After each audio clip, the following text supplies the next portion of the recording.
We are looking at how to pronounce this word originally from French. Let's break down the pronunciation. There's going to be two different ways of pronouncing it. If you don't have an accent on the E, it's croise.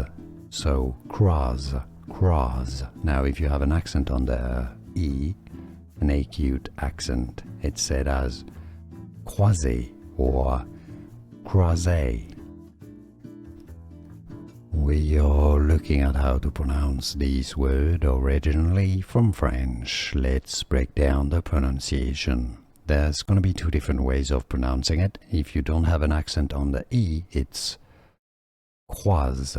So croise, croise. Now if you have an accent on the E, an acute accent, it's said as croiser or croiser. Here are more videos on how to pronounce more confusing words and names too many mispronounced. Like this video if you found it useful. I appreciate your support. I'll see you soon and thanks for watching.